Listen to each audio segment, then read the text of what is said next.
Hello.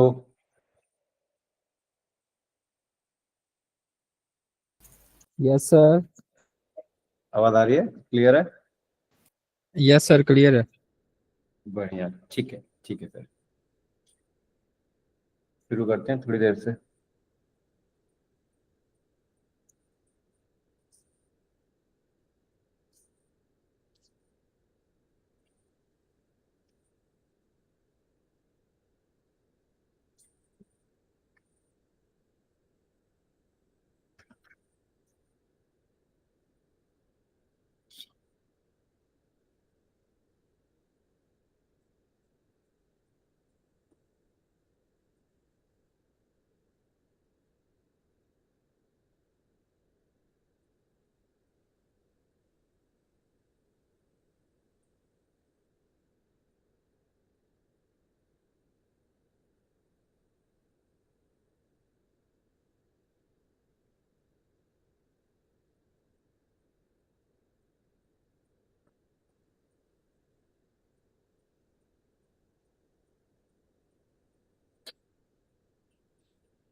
Hello.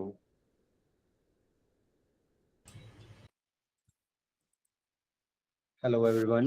So I think काफी लोग join हो गए हैं और पुण्यपाल भाई भी आए हैं आज। ए सार्थक। हाय।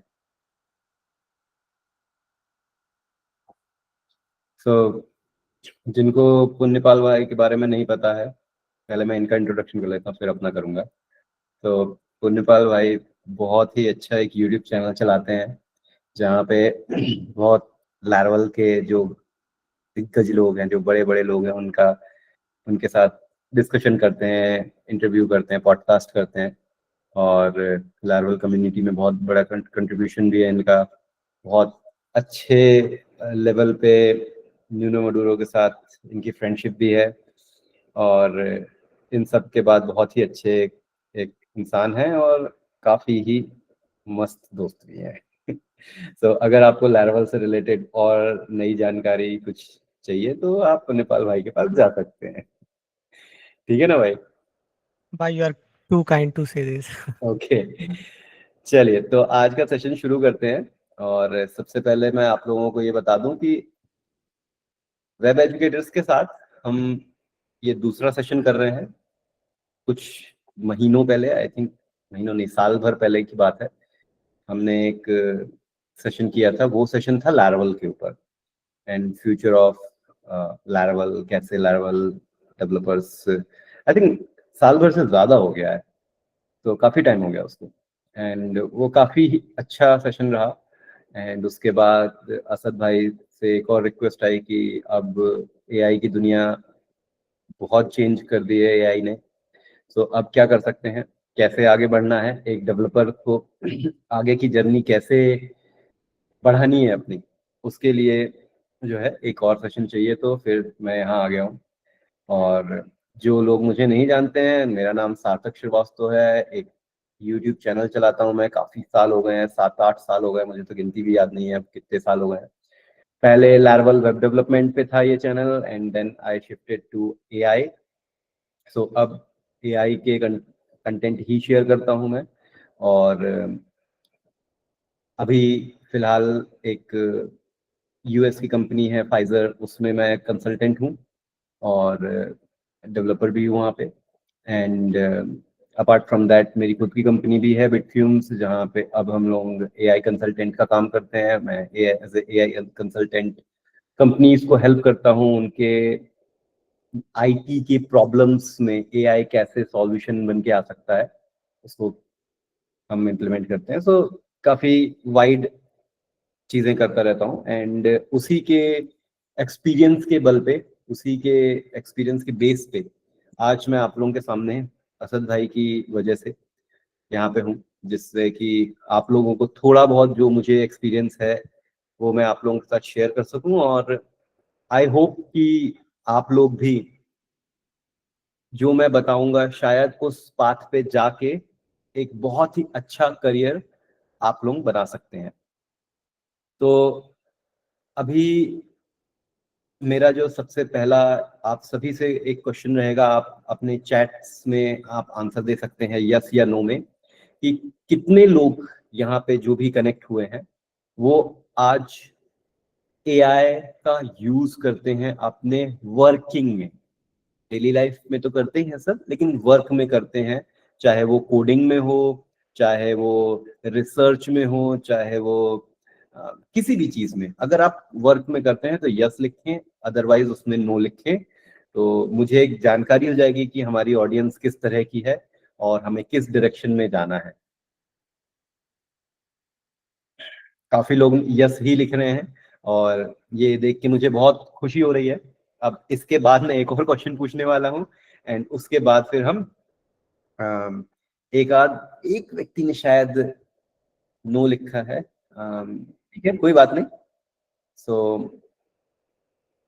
ओके, सो लगभग सभी यूज करते हैं एआई और एआई एजेंट्स वगैरह। अब देखिए ये तो बहुत अच्छी बात है, मतलब मैं ये देख के बड़ा खुश हो रहा हूँ कि सभी एआई की तरफ जा रहे हैं, और जाना जरूरी भी है। और एक एक तो जरूरत है, दूसरा मजबूरी भी है क्योंकि वहां से आसानी से आंसर मिल जाता है। स्टैक ओवरफ्लो तो अब खत्म ही है। मेरा दूसरा क्वेश्चन ये है आप सभी से कि क्या आप अपने कोडिंग में, क्योंकि मैं ये मान के चल रहा हूँ कि सभी यहाँ पे डेवलपर सॉफ्टवेयर फील्ड से हैं, तो क्या आप अपने सॉफ्टवेयर डेवलपमेंट में, प्रोग्रामिंग में वाइब कोडिंग करते हैं या नहीं करते हैं? अब वाइब कोडिंग अगर किसी को नहीं पता है तो मैं ये बता दूं कि एआई से बोलना कि हमारे लिए कोड लिख दो, हम सिर्फ प्रॉम्प्ट लिखेंगे एंड कोडिंग वो करेगा। कितने लोग हैं जो इसमें वाइब कोडिंग करते हैं ज्यादातर समय? तो एक ओमर जी ने लिखा है no no no, yes no, sometimes. Okay, so Punyapal ने यस लिखा है, हर्षिर अली ने यस लिखा है, फहाद ने यस लिखा है, we are learner. Okay sometimes I am transcribing this call to my okay, ठीक है, ट्रांसक्राइब भी कर सकते हैं, कोई दिक्कत नहीं है। यस ऑफनली, ठीक है। तो इससे निष्कर्ष मैं ये निकाल रहा हूं कि ज्यादातर लोग वाइब कोडिंग के बारे में जानते हैं और यूज भी करते हैं, लेकिन उतने ज्यादा लेवल पे यूज नहीं कर रहे हैं जितना करना चाहिए। तो आप लोगों को मैं एक चीज ये बता दूं कि सबसे पहले please guide what is vibe coding. अच्छा, कोई बात नहीं फैजल। अच्छा देखिए, इस तरह के क्वेश्चंस आपको कहीं पे भी कोई प्रॉब्लम या कुछ समझ नहीं आ रहा है, आप यहाँ पे लिखें, चैट में ओपन करके रखा हूँ, मैं बिल्कुल पढ़ भी रहा हूँ हर एक चीज को। तो अपने क्वेश्चंस लिखते जाएं, जैसे ही मुझे लगेगा कि हाँ इसका आंसर देना अभी जरूरी है, मैं बिल्कुल आंसर दूंगा। तो फैजल भाई ने लिखा है कि please guide what is vibe coding. तो देखिए, वाइब कोडिंग जो टर्म है वो एंड्रे कारपति नाम के एक व्यक्ति ने दिया था पहली बार, बहुत टाइम नहीं हुआ, शायद 2 साल पहले की बात है। और वो शुरू में ओपन एआई में काम करते थे, उनका एक बहुत अच्छा चैनल है एंड्रे कारपति, मैं लिख देता हूँ एंड्रे कारपति, मैं इनका चैनल भी आपको अभी शेयर कर दे रहा हूँ जिससे कि आप लोगों को ये बहुत बहुत ही ज्यादा अच्छे तरीके से ये एआई और कैसे एलएलएम काम करता है उसके बारे में जानकारी देते हैं, ठीक है। तो इनने एक टर्म दिया था वाइब कोडिंग। वाइब कोडिंग का मतलब है कि हम एआई को बोल रहे हैं कि तुम्हें कोडिंग करनी है, हम सिर्फ बता रहे हैं कि क्या करना है। फॉर एग्जाम्पल, मैं इसको बहुत बेसिक में लेके चलता हूं कि हमारे पास एक नेक्स्ट जेएस का प्रोजेक्ट है, मान लेते हैं। अब नेक्स्ट जेएस के प्रोजेक्ट में मुझे एक लॉगिन पेज बनाना है, मान लीजिए मैं खुद से बनाना चाहता हूं। तो मेरा एक क्या तरीका रहेगा कि नेक्स्ट जेएस में जाएं, एक login.jsx नाम की फाइल बनाएंगे हम, उसमें फिर रिएक्ट कंपोनेंट बनाएंगे। ये मैनुअल तरीका है और ये प्रोग्रामिंग, हैंड प्रोग्रामिंग प्रॉपर जो किया जाता था, जिसको हम बहुत अच्छा मानते थे। लेकिन जब एआई आ गया तो अब हम एआई को ये बताएंगे कि create a login page with a login information of email and password and a login button. ये हमने सिर्फ उसको डिस्क्राइब कर दिया प्लेन इंग्लिश में। मैं तो हिंदी में भी लिखता हूं कभी कभी कि भाई वो लिखते हैं इंग्लिश में पर वो इंग्लिश हो जाता है, ठीक है। तो क्रिएट लॉगिन पेज, उस लॉगिन पेज में एक फील्ड होनी चाहिए ईमेल की, एक फील्ड होनी चाहिए पासवर्ड की, ऐसे ही मैं लिखता हूँ कभी कभी। तो हमने ये लिख दिया और फिर दे दिया उसको।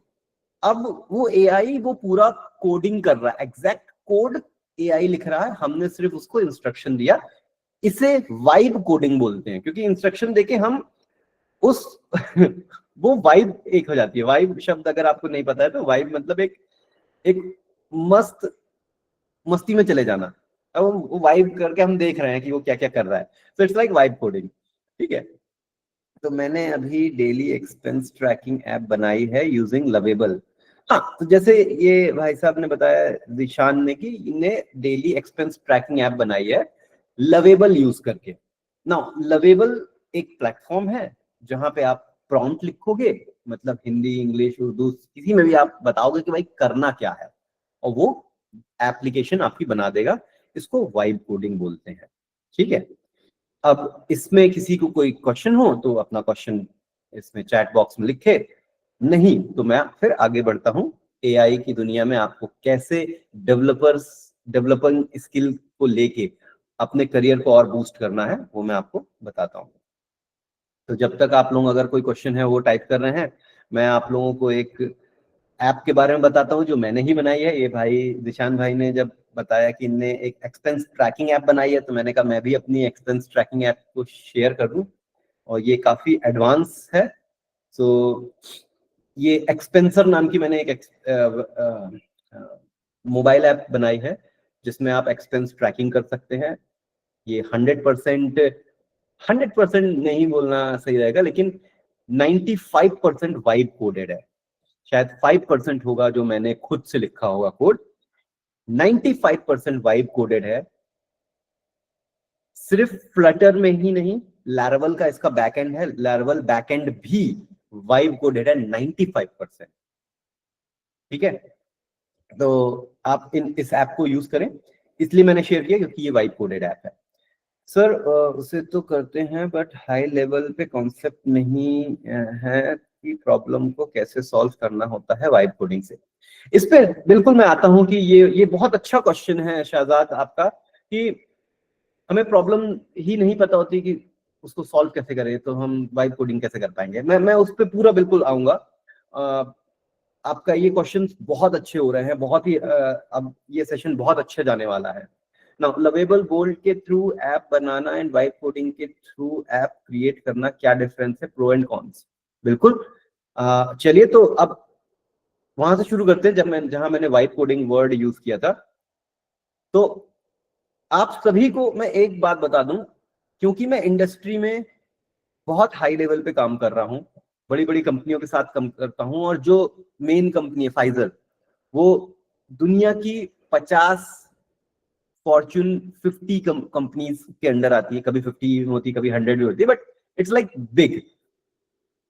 वहां पे मुझे ये सीखने को मिला कि अगर आज के टाइम पे इस समय हम वाइब कोडिंग नहीं कर रहे हैं तो हम दुनिया के पीछे चल रहे हैं। अगर आपको आगे बढ़ना है, आपको अपने करियर को बूस्ट करना है, आपको ज्यादा सैलरी लेनी है, क्लाइंट से ज्यादा अपने पैसे निकालने हैं, वाइब कोडिंग करना सीखें। और ये जो प्रॉब्लम्स हैं, इन प्रॉब्लम्स का सॉल्यूशन निकालना सीखें, तो आप बहुत आगे जाएंगे। ऐसा क्यों बोल रहा हूं मैं, उसके पीछे भी रीजन है, वो बताऊंगा। लेकिन एक क्वेश्चन मैं ये बहुत लोगों को बताता हूं, क्योंकि मेरा काम ही है एआई कंसल्टेंट। मैं लोगों को यही बताता हूं कि एआई को कैसे यूज करना है अपनी कंपनी में। और सभी का एक क्वेश्चन मुझे जरूर आता है कि सर, अगर मैं वाइब कोडिंग करता हूं, सॉफ्टवेयर डेवलपर को अगर मैं बता रहा हूं कि भाई आप वाइब कोडिंग करें, तो सर अगर मैं वाइब कोडिंग कर रहा हूं, मैं जावा स्क्रिप्ट, नेक्स्ट जेएस, लारावल, कुछ भी किसी भी लैंग्वेज या फ्रेमवर्क पे, पाइथन पे काम करता हूं, तो एक समय के बाद तो मैं कॉन्सेप्ट ही भूल जाऊंगा, मैं क्लास कैसे बनाते हैं वही भूल जाऊंगा। हो सकता है मेरी स्पीड कम हो जाए टाइपिंग की, या मेरे जो सॉफ्टवेयर डेवलपमेंट की स्पीड है वो कम हो जाए, मैं कॉन्सेप्ट भूलने लगा हूं, क्योंकि आप यूज नहीं कर रहे ना, आप तो लिख ही नहीं रहे हो कोड। कोड तो एआई लिख रहा है। अगर वाइब कोड कर रहे हो तो आपका दिमाग तो बिल्कुल कहें तो वो यूज ही नहीं हो रहा ना। तो लोगों का यही क्वेश्चन है कि सर अगर वाइब कोडिंग कर रहे हैं तो हमारा दिमाग तो यूज नहीं हो रहा है, तो हम कैसे डेवलप हो रहे हैं, हम कैसे आगे बढ़ रहे हैं, ये तो गलत चीज हो गई ना। तो इसको मैं एक चीज से समझाता हूं, आप यहां ध्यान दें। अभी जब मैं बोलूंगा कमेंट करने के लिए, तब कमेंट करिएगा, क्योंकि मुझे फिर पढ़ने में भी टाइम लगता है। अभी बहुत इंपॉर्टेंट मैं बात बता रहा हूं, जो आपको मोटिवेट करेगी, एनकरेज करेगी वाइब कोडिंग करने के लिए, और कैसे आपको आगे बढ़ना है। आप सोचिए वो दिन जब कैलकुलेटर्स आए थे दुनिया में, तो उस समय क्या था, उस समय लोगों को 20 तक की, 30 तक की टेबल याद होती थी। अभी मुझे 12 के बाद 13 की टेबल याद नहीं है। 13 वंस आर 13, 13 टूज आर कितना होता है, अब कैलकुलेट करना पड़ेगा। तो एक समय था जब कैलकुलेटर नहीं थे, तो लोगों को रटा हुआ था मल्टीप्लिकेशन, वो इतने बड़े बड़े मल्टीप्लिकेशन लोग कर लेते थे जो आज कोई नहीं कर पाता है। तो क्या हुआ, कैलकुलेटर्स आने से लोगों की मेमोरी कम हो गई क्या? क्या आज से 100 साल पहले या 50 साल पहले जब भी कैलकुलेटर आए होंगे, उस समय के लोग और आज के लोग, क्या आज के लोग ज्यादा दिमाग से कमजोर हो गए हैं?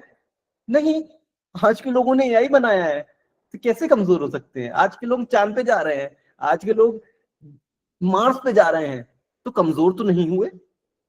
हुआ क्या, जब हमने अपने दिमाग से वो कैलकुलेशन करना, 3 डिजिट के कैलकुलेशन, 235 इंटू 525, ये कैलकुलेशन करना लोड हमने कम कर दिया जब अपने दिमाग से, तो दिमाग ने और बड़ी चीजों के बारे में सोचना शुरू कर दिया। समझ रहे हैं आप बात को? आपने लोड कैलकुलेटर को दे दिया मल्टीप्लिकेशन का, अब आपका दिमाग वो कैलकुलेशन के लिए नहीं सोच रहा है, वो और बड़ी चीजों के बारे में सोच रहा है। समझे? ये एक बहुत बड़ा एग्जांपल है। मैं आपको एक छोटा सा एग्जांपल देता हूं दूसरा, जो शायद आप लोगों ने एक्सपीरियंस भी किया होगा। आज से 10 साल पहले की बात है, ज्यादा पुरानी बात नहीं है, 10 से 15 साल पहले, जब हमारे पास कीपैड वाले फोन हुआ करते थे। आप बताएं, उस समय कीपैड वाले फोन में शायद 50 या 100 नंबर से ज्यादा नंबर ऐड नहीं कर सकते थे, आप स्टोर फोन बुक में नहीं कर सकते थे। उस समय मुझे याद है, मुझे मेरा नंबर याद था, मेरी मम्मी का नंबर याद था, मेरे भैया का, दीदी लोगों का, मेरे दोस्त का नंबर याद था, और मेरे पास 2 नंबर थे, वो भी नंबर याद था मुझे। मतलब कुल मिला के मुझे 8 से 10 नंबर, 10-10 डिजिट के 8 से 10 नंबर रटे हुए थे। लेकिन आज मुझे मेरा नंबर छोड़ के किसी का नंबर याद नहीं है। मेरे पास 2 नंबर है, लेकिन मुझे दूसरा नंबर भी देखना पड़ता मोबाइल में। तो क्या पहले से दिमाग मेरा कमजोर हो गया? नहीं। क्यों? क्योंकि हमारे स्मार्टफोन ने वो लोड ले लिया, और अब मुझे फोन नंबर याद करने की जरूरत ही नहीं है, क्योंकि मैं सिर्फ बोल सकता हूं, हे सीरी कॉल मॉम, ये एक्टिवेट हो गया। सो इसको बंद कर देते हैं। समझे आप? तो इसका मतलब अगर अब हम आए वाइब कोडिंग पे, तो हाँ, जरूरी है कि आप वाइब कोडिंग कर रहे हैं तो आपके जो भी कॉन्सेप्ट थे, जो भी आपकी स्पीड थी लिखने की, सब खत्म होने वाली है। लेकिन क्योंकि आपने वो सारा कॉम्प्लेक्स काम अब एआई को दे दिया है, आपका माइंड फ्री हो रहा है बड़ी चीजें करने के लिए, या फिर इसको ऐसे देखें कि रिलैक्स रहने के लिए। लाइफ में, जीवन में खुश रहना ज्यादा इंपॉर्टेंट है काम करने से ज्यादा। तो हो सकता है जो काम हम 4 दिन में करते थे, अगर एआई वो 4 घंटे में काम कर देता है, तो दिन भर हम खुश है ना, हमारा काम हो गया। असली तो मजा खुश रहने में ही है ना। या हमने 4 घंटे में काम कर लिया, अब हम बाकी के 4 घंटे कोई और भी काम कर सकते हैं। आपकी एफिशिएंसी कितनी बढ़ गई, ठीक है ना? तो अभी इस मोमेंट पे अगर किसी को इस मैंने जो भी एग्जांपल दिया कि वाइब कोड करना चाहिए नहीं करना चाहिए, इस पे किसी को कोई भी क्वेश्चन हो, प्लीज आप कमेंट में लिखें। मैं पुराने कमेंट भी पढ़ लेता हूं जरा और उनके आंसर देता हूं। तो पहला शहजाद भाई ने लिखा था कि हाई लेवल के कॉन्सेप्ट नहीं है हमारे पास, तो वाइब कोड की भी कैसे करें, कि अब मुझे पता ही नहीं है कि करना क्या है। अब जैसे कि मान लीजिए, मैंने अभी आप लोगों को बताया कि नेक्स्ट जेएस में लॉगिन पेज बनाना है, लेकिन अगर आप क्वेश्चन को म्यूट कर देंगे क्या सभी को?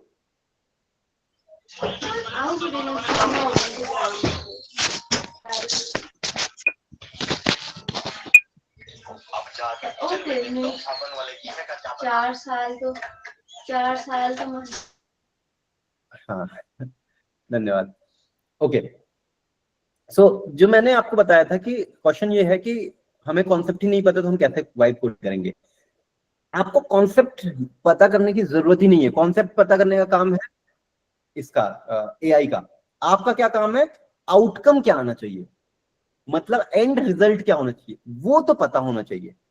तो जब आपको कोई फीचर के बारे में बताया जाता है, तो आप फीचर के कॉन्सेप्ट के बारे में पूछते हैं या एंड गोल के बारे में पूछते हैं, एक्सेप्टेंस क्राइटेरिया जिसको बोलते हैं। जैसे आपके क्लाइंट ने या आपके बॉस ने, मैनेजर ने आपको बोला कि एक ऐसा फीचर बनाना है, जैसे एक्सपेंस ट्रैकिंग की बात हुई, कि मैं एज ए यूजर जब एप्लीकेशन पे आए तो वहां पे वो अपना एक्सपेंस लिख सके, कहां पे कितना खर्च हुआ है उतने रुपए लिख सके, किस दिन किया है, और सबमिट कर सके। तो एंड गोल तो ये हुआ ना, एक्सेप्टेंस क्राइटेरिया तो ये हुआ ना। अब एज अ डेवलपर मेरा काम था कि इसमें क्या कॉन्सेप्ट लगेगा, क्या मैं इसमें सॉलिड प्रिंसिपल लगाऊं, क्या मैं इसमें रिपोजिटरी पैटर्न यूज करूं, वो सब काम एज ए प्रोग्रामर मुझे करना चाहिए था। लेकिन अब आप ये जो एक्सेप्टेंस क्राइटेरिया जो क्लाइंट ने रिक्वायरमेंट दी है, वो रिक्वायरमेंट एआई को देंगे, और बोलेंगे ये बना दो, और एआई बना देगा। आपको पता करने की जरूरत नहीं है कॉन्सेप्ट क्या था। अब क्वेश्चन इस पे भी आता है कि अगर एआई ने कुछ गड़बड़ कर दिया तो उसके बारे में भी बात करेंगे। अगला कमेंट ले लेता हूं मैं। सर क्या वाइब कोडिंग और लो कोडिंग की बात है, एक ही बात है या फिर डिफरेंस है? दोनों डिफरेंस है। वाइब कोडिंग इज सॉफ्टवेयर या कोडिंग करना, प्रोग्रामिंग करना थ्रू एआई। लो कोडिंग जहां पे कोड कम करना पड़े, जैसे NA10 में अगर एक कोड वाला ब्लॉक लेते हैं, शायद NA10 पता हो आप लोगों को या नहीं पता हो, या कोई भी सॉफ्टवेयर में अगर आप बहुत कम कोड लिख रहे हैं तो वो लो कोड होता है। अब लो कोड को भी आप वाइब कोड करवा सकते हैं, तो वो वाइब कोडिंग और लो कोडिंग मिक्स हो गई। पर वाइब कोडिंग का सिर्फ इतना मतलब है कि आप कोड नहीं लिख रहे हो। लो कोडिंग का मतलब है आपको कोड लिखने की जरूरत पड़ सकती है, अब वो आप खुद लिख रहे हो या एआई से लिखवा रहे हो उसको मतलब नहीं, लेकिन लो कोड है, बहुत कम मात्रा में है, बहुत कम कोड लिखना है। शाहजाद ने लिखा कि वाइब कोडिंग होती नहीं है बिना कॉन्सेप्ट के, तो उसके बारे में मैंने बताया।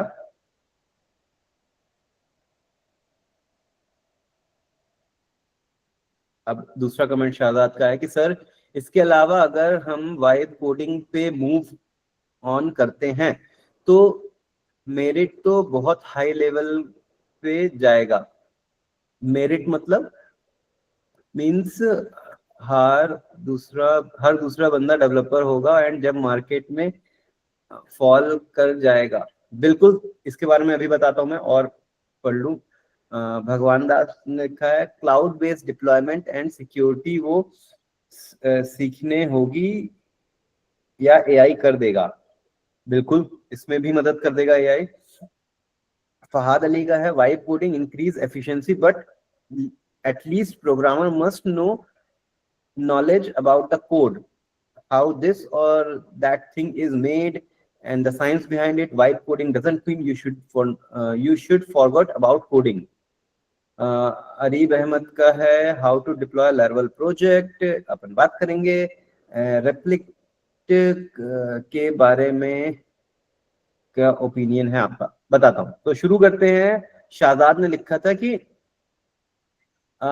अगर हम वाइब कोडिंग करने लगे तो हर दूसरा बंदा जो है वो डेवलपर हो जाएगा। बिल्कुल 100% सही कह रहे हैं आप, और ये होना ही है और ये होके रहेगा। आप चाहें ना चाहें हर दूसरा बंदा कोडिंग करने लगेगा। तो इसका मतलब हमें ये नहीं सोचना है कि अगर हम कोडिंग करना जारी रखेंगे तो दुनिया में हर व्यक्ति कोडिंग करना जारी रखेगा। इतना याद रखिए, दुनिया में इंसान, या मैं एक इलेक्ट्रिकल इंजीनियर था पहले, तो इलेक्ट्रिसिटी की एक बहुत बेसिक कॉन्सेप्ट है electricity flow through least resistant path. विद्युत हिंदी में समझा देता हूं मैं कि शायद आप लोगों को पता नहीं समझ आया ना आए। विद्युत का प्रवाह जो है वो बहुत रेजिस्टेंस भी नहीं पता मुझे तो कुल मिला के वो लीस्ट रेजिस्टेंस, जहां पे एंट्री बैरियर कम होगा या जहां पे ऑब्स्टेकल्स कम होंगे, इलेक्ट्रिसिटी वहीं से जाती है। एंड यही बिहेवियर इंसान का होता है। इंसान वो पाथ, वो रास्ता चुनता है जहां पे उसको आसानी होती है। तो आप चाहें या ना चाहें दुनिया का हर व्यक्ति कोडिंग करेगा कुछ साल बाद। तो इसका मतलब ये है कि अगर आप अड़े रहेंगे कि नहीं मैं कोडिंग करूंगा, मैं वाइब कोड नहीं करने वाला, क्यों? क्योंकि अगर वाइब कोड करूंगा तो दुनिया भी वाइब कोड करने लगी। आप इलॉन मस्क नहीं है कि लोग आपको फॉलो करेंगे। मैं चाहूंगा कि आप बने लेकिन जब बनेंगे तब आप फॉलो करवाएं, पर आज तो नहीं है ना। तो आपके कोडिंग नहीं करने से दुनिया वाइब कोड करना छोड़ेगी नहीं, दुनिया तो वाइब कोड करेगी ही। हर एक व्यक्ति वेब डेवलपर बनेगा ही बनेगा, ऐप डेवलपर बनेगा ही बनेगा। इसलिए हमको भी आज से ही ये प्रण लेना है, ये हमें बिल्कुल सोच के रखना है कि वाइब कोडिंग करना जरूरी है, क्योंकि यही फ्यूचर है। और जो फ्यूचर है अगर आप उसमें बैठ जाएंगे तो आप बहुत अच्छा कमाएंगे। जहां पे आप ये सोचिए ना कि आज से 2-3 साल बाद सबको ही वाइब कोडिंग करने लगेंगे, तो आपके पास 2 साल है जब बहुत सारे लोग वाइब कोडिंग नहीं कर रहे हैं और एक फीचर बनाने में 1 महीना लगाते हैं, वहीं आप वाइब कोड करके 10 दिन में 5 दिन में वो काम कर सकते हैं। तो अभी पैसा कहां पे है, वाइब कोडिंग करने में या वाइब कोडिंग नहीं करने में? सोचिए ना, 2 साल लगेगा ना, 3 साल लगेगा ना हर व्यक्ति को कोड करने में। हो सकता है तब तक आप बहुत आगे निकल जाएं, आप वाइब कोडिंग से भी ऊपर वाले लेवल पे पहुंच जाएं, आप कोई प्रोडक्ट बना लें, आपकी बहुत बड़ी कंपनी हो जाए, तब तक तो आप ग्रो कर सकते हैं ना। तो ये बहुत अच्छा टाइम है जब दुनिया बदल रही है, और जब दुनिया बदल रही है आधे से ज्यादा लोग बदलाव को नहीं मानते हैं, लेकिन जो बदलाव को मान लेते हैं वो ही आगे जाते हैं, क्योंकि उनने एक्सेप्ट कर लिया है कि यार वाइब कोडिंग इज गुड। चलिए आगे बढ़ते हैं। क्लाउड और सिक्योरिटी में हेल्प कर देता है एआई, एआई से जो पूछो वहां पे हेल्प करेगा। क्लाउड और सिक्योरिटी में कर नहीं सकता क्योंकि आप एग्जैक्ट वहां कोडिंग नहीं होती है, तो 100% नहीं हो सकता है वहां पे, हाँ हेल्प हो जाती है। अच्छा, अब फहद का क्वेश्चन है कि vibe coding increase efficiency but at least programmers को नॉलेज होना चाहिए कोड का। मैं ये कहूंगा कि आपको नॉलेज होना चाहिए प्रोग्रामिंग का, ना कि उस लैंग्वेज का। मैंने जो ऐप शेयर करी एक्सपेंसर नाम की, जो मैंने बनाई है फ्लटर में और लैरवल में, तो लैरवल का चलिए मुझे नॉलेज है, पर आपको मैं बता दूं फ्लटर का मुझे नॉलेज नहीं है। मैं नहीं जानता हूं फ्लटर के कोड कैसे लिखे जाते हैं।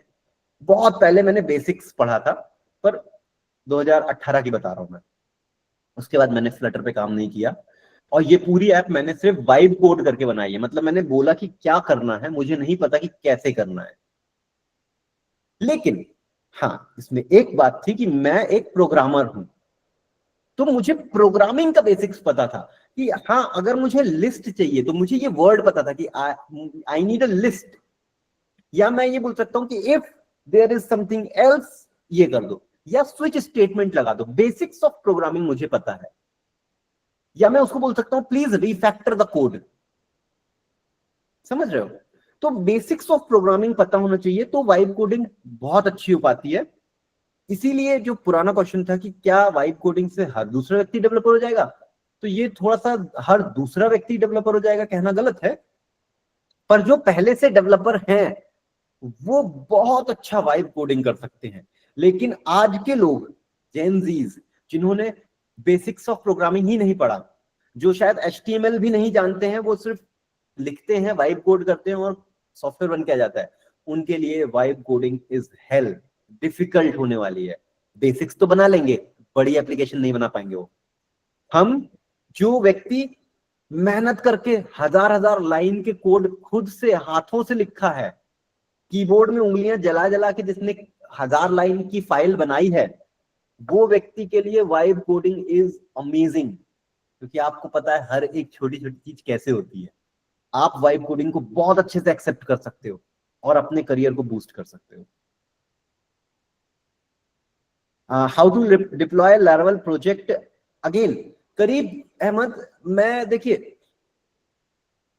क्योंकि मैं एआई कंसल्टेंट हूं, मैं एआई के लिए इतना ज्यादा आप लोगों को बोलूंगा, मोटिवेट करूंगा कि हर एक question how to deploy Laravel project आप चैट जीपीटी पे डालें, उससे पूछें और बात करें उससे, उसको ऐसा समझे दोस्त है वो आपका, लेकिन रिस्पेक्ट भी करें, प्लीज लिखें, थैंक यू लिखें, इससे बहुत फर्क पड़ता है। सैम ऑल्टमैन ने भी ट्वीट किया था इसके बारे में, और मैं करता हूं ये, मुझे बहुत अच्छा रिस्पॉन्स मिलता है। कभी कभी जब मैंने थैंक यू लिखा है और उसके बाद भी मैंने कुछ पूछा है, तो वो बोलता था कि क्योंकि आपको पुराना कोड पसंद आया इसलिए मैं उसी स्टाइल में लिखता हूं। तो थैंक यू बोलने से एक उसको समझ में आ गया कि यार ये वाला जो कोड लिखा था अच्छा लिखा था मैंने।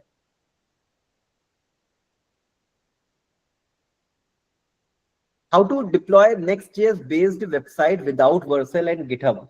कूलीफाई के बारे में अगर आप लोगों ने नाम सुना हो तो कूलीफाई एक होता है, COOLI, कूलीफाई FY।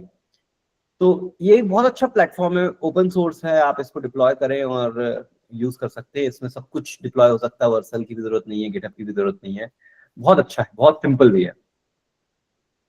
मोहम्मद अहमद हसन का क्वेश्चन है कि as a beginner in web development Laravel plus React, what other software and concept would you recommend to learn? चलिए इस पे बात कर लेते हैं। मैंने ये तो बता दिया कि आपको वाइब कोड करना है, लेकिन आपको आगे कैसे बढ़ना है? क्या आपको नया फ्रेमवर्क सीखना है? क्या आपको नई लैंग्वेज सीखनी है? बिल्कुल भी नहीं। आज का टाइम है जब आप एक लैंग्वेज आती है, एक लैंग्वेज सीखना जरूरी है। बिल्कुल मैं ये मानूंगा कि एक फ्रंट एंड लैंग्वेज जो कि जावास्क्रिप्ट होनी ही चाहिए, और एक बैकएंड लैंग्वेज, चाहे वो पाइथन हो, पीएचपी हो, जावा हो, कुछ भी बैकएंड की लैंग्वेज होनी ही चाहिए। वहां पे वाइब कोड नहीं चलेगा, आपको बेसिक्स तो सीखना ही पड़ेगा, कोड लिखना ही पड़ेगा। इसको मैं ऐसे समझाता हूं आपको। आज के टाइम पे कॉपी और पेन से कितने लोग लिखते हैं डेली? बहुत कम लोग लिखते हैं। सबके पास या तो फोन में टाइपिंग कर लिया, व्हाट्सएप कर लिया, या हमने कंप्यूटर में नोट्स बना लिए। हर कोई यही कर रहा है। इसका मतलब क्या कि हम बच्चों को पेन पकड़ाना सिखाएं ही नहीं, ABCD लिखना सिखाएं नहीं? ऐसा तो करना नहीं है। तो बेसिक्स तो पढ़ाना है बच्चों को आज भी, लेकिन वहां से जैसे ही वो बेसिक्स से बाहर निकलते हैं, फिर उनको ये नहीं बोलना है कि अभी भी पेन और पेंसिल लिख के तुम पूरा डेली मीटिंग नोट्स बनाओ। नहीं, मीटिंग नोट्स AI बना देगा। उसी तरीके से वाइब कोडिंग करना है, लेकिन वो वाइब कोडिंग करें जिनको पहले से बेसिक्स ऑफ प्रोग्रामिंग पता है। आपको HTML CSS जावास्क्रिप्ट पता होना चाहिए, आपको एक बैकएंड की लैंग्वेज पता होना चाहिए, आपको बेसिक्स ऑफ प्रोग्रामिंग पता होना चाहिए, कॉन्सेप्ट ऑफ प्रोग्रामिंग पता होना चाहिए। उसके बाद आप भूल जाएं और भी कोई चीज सीखना, सिर्फ वाइब कोडिंग पे फोकस करें और प्रोग्रामिंग के नॉलेज को बढ़ाएं, ना कि लैंग्वेज या फ्रेमवर्क के नॉलेज को। मतलब अगर आप पाइथन पढ़ रहे हैं तो आप पाइथन में ये सीखें कि क्लीन कोड कैसे लिखा जाता है, कोड को अच्छी तरीके से स्ट्रक्चर कैसे किया जाता है, क्योंकि ये कॉन्सेप्ट पाइथन के साथ जावा में भी काम आएगा। तो अगर आप कोई वाइब कोड कर रहे हैं एप्लीकेशन जो जावा की है, तो आपने कहा ठीक है, AI को बताना है कि क्या करना है, कैसे नहीं बताना है। कैसे करना है वो उसका काम है, तो क्या करना है उसके लिए आपको कॉन्सेप्ट बेसिक्स पता होना चाहिए। तो अगर मोहम्मद अहमद हसन ने लिखा है कि भाई आपको लैरवल और रिएक्ट आता है और कोई भी सॉफ्टवेयर की चीजें सीखने की जरूरत नहीं है, आप वाइब कोड करें। पर इसके बाद एक क्वेश्चन जरूर आता है कि जो कंपनियां हैं आज भी बोलती हैं कितनी सारी आपको लैंग्वेज आती है। मेरे हिसाब से अगर कोई कंपनी ये बोल रही है ना कि आपको कितनी लैंग्वेज आती है, कितने सारे आते हैं, तो वो कंपनी ही जो है वो कुछ सालों में डूबने वाली है, क्योंकि वो AI नहीं यूज कर रही है। इसका मतलब वो पीछे रह जाएगी। कैसे पीछे रह जाएगी? क्योंकि वो AI नहीं यूज कर रहे हैं, वो चाह रहे हैं कि उनके डेवलपर खुद से लिखें कोड। तो मतलब अगर एक प्रोजेक्ट आया उनके पास, तो वो प्रोजेक्ट के उनने एस्टिमेट कितना दिया? 4 महीने का। 4 महीने में ये प्रोजेक्ट खत्म होएगा। लेकिन वही दूसरी कंपनी, सेम कंपनी है, उससे आधे एम्प्लॉय हैं, लेकिन हर एम्प्लॉय वाइब कोड करता है, तो वही प्रोजेक्ट वो 4 महीने की जगह 1 महीने में खत्म कर सकते हैं। तो और आधे प्राइस पे। आप सोचें, 4 महीने में अगर 4 डेवलपर भी लगे हैं और हर डेवलपर 1-1 लाख लेता है, तो 4 लाख लग गए 1 महीने के, और 4 महीने के 16 लाख रुपए। एक ऐसे रैंडम नाम लिया, नंबर ले रहे हैं। और वहीं हमारे वाइब कोडिंग वाले व्यक्ति 2-2 लाख रुपए लेते हैं, तो 1 महीने में 4 डेवलपर्स ने कितने लिए? 8 लाख लिए। प्राइसिंग डबल है डेवलपर्स की, लेकिन क्योंकि वाइब कोडिंग कर रहे हैं, 1 महीने में काम खत्म हो रहा है, तो प्रोजेक्ट की कॉस्ट आधी हो गई, तो मार्जिन कितना बढ़ गया कंपनी के पास। तो अब बताएं कौन सी कंपनी ए ज्यादा दिन तक चलेगी या कंपनी बी ज्यादा दिन तक चलेगी? तो ऐसी कंपनी में जाना ही क्यों है जो कुछ टाइम बाद डूबने वाली है, जो ये बोल रही है कि तुमको लैरवल भी आना चाहिए, पाइथन भी आना चाहिए, जावा भी आना चाहिए। क्यों आना चाहिए? क्योंकि वो कंपनी को पता ही नहीं है कि AI को भी यूज करके आगे बढ़ा जा सकता है। लेकिन ये मैं आज आपको बता रहा हूं कि AI को अगर आप यूज नहीं कर रहे हैं, आप अच्छे सॉफ्टवेयर प्रोग्रामर नहीं है। आगे बढ़ते हैं। दानिश जी ने पूछा है, brother what do you think of time when AI bubble will burst? AI bubble नहीं है, ये मैं लोगों को बता बता के थक गया हूं। पर AI is not a bubble. Bubble वो होता है जो सिर्फ सुनने में आता है और एक्चुअल में नहीं दिख रहा है, रियल लाइफ में नहीं आ रहा है हमारे। पर एआई चैट जीपीटी के पहले भी था, उस समय दिखता नहीं था लेकिन पहले से ही था। आज दिख भी रहा है और काम भी हो रहा है। बबल किसको बोलते हैं? जब ब्लॉकचेन आया था, ब्लॉकचेन ने कितने बड़े बड़े वादे किए थे, आप सोचिए। पेमेंट जो है वो चेंज हो जाएगी, हर कोई बिटकॉइन में, इथेरियम में ट्रांजैक्शन करेगा, सिक्योर हो जाएगा, पूरा वेब 3 आ जाएगा। आया वेब 3? कहीं दिख रहा है? कोई यूज कर रहा है वेब 3 हर रोज? नहीं यूज कर रहा है। तो वो था बबल, वो बस्ट हो गया, समझे आप? और क्या था? और भी बहुत सारे ऐसे बीच बीच में आते रहते हैं ट्रेंड्स, जो बबल होते हैं, वो बस्ट हो जाते हैं। But AI is not a bubble. आज आपके फोन में एआई है, आप मीटिंग कर रहे हैं, यहां पे एआई है, आपकी हर एक जगह एआई है। तो जब हर जगह एआई है तो वो बबल नहीं रहा, वो इम्प्लीमेंट हो चुका है, इट्स द रियलिटी। ये 2008 7-8 के आसपास जब मोबाइल एप्लीकेशंस आना शुरू हुई थी, तब लोगों का था वो मोबाइल एप्लीकेशन का बबल कब बस्ट होगा।